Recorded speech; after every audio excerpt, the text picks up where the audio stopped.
तुम दिल से बाबा बाबा कहो तो खुशी में रोमांच खड़े हो जाएंगे। खुशी में रो तो माया जीत बन जाएंगे। प्रश्न, बच्चों को किस एक बात में मेहनत लगती है, लेकिन खुशी और याद का वही आधार है। तो उत्तर है, आत्म अभिमानी बनने में ही मेहनत लगती है, लेकिन इसी से खुशी का पारा चढ़ता है। मीठा बाबा याद आता है, माया तुम्हें दे अभिमान में लाती रहेगी। रुस्तम से रुस्तम होकर लड़ेगी, लेकिन तुमको मूंझना नहीं है। बाबा कहते, बच्चे माया के तूफानों से डरो मत, सिर्फ कर्म इंद्रियों से कोई भी कर्म नहीं करो।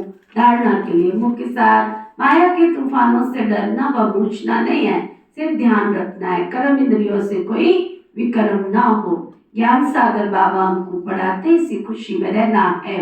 सतो प्रधान बनने के लिए आत्म अभिमानी बनने की मेहनत करनी है।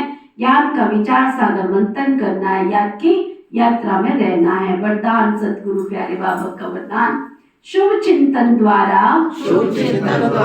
ज्ञान सागर में समाने वाले अतीन्द्रिय सुख के अनुभवी भव। शुभ चिंतन द्वारा ज्ञान सागर में समाने वाले अतीन्द्रिय सुख के अनुभवी भव। जैसे सागर के अंदर रहने वाले जीव जंतु सागर में समाये हुए रहते हैं, बाहर नहीं निकलना चाहते। मछली भी पानी के अंदर रहती है, सागर व पानी उसका संसार है। ऐसे बच्चे भी शुभ चिंतन द्वारा ज्ञान सागर में समाये रहो। जब तक सागर में समाने का अनुभव नहीं किया, तब तक अतीन्द्रिय सुख का अनुभव व झूले में झूलने का अनुभव, सदा हर्षित रहने का अनुभव नहीं कर सकेंगे। इसके लिए स्वयं को एकांतवासी बनाओ, अर्थात सर्व आकर्षण के वाइब्रेशन से अंतर्मुखी बनो। स्लोगन, अपने चेहरे को ऐसा चलता फिरता म्यूजियम बनाओ जिसमें भाव बिंदु दिखाई दे।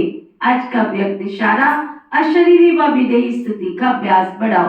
अपने को शरीर के बंधन से न्यारा बनाने के लिए अवतार समझो।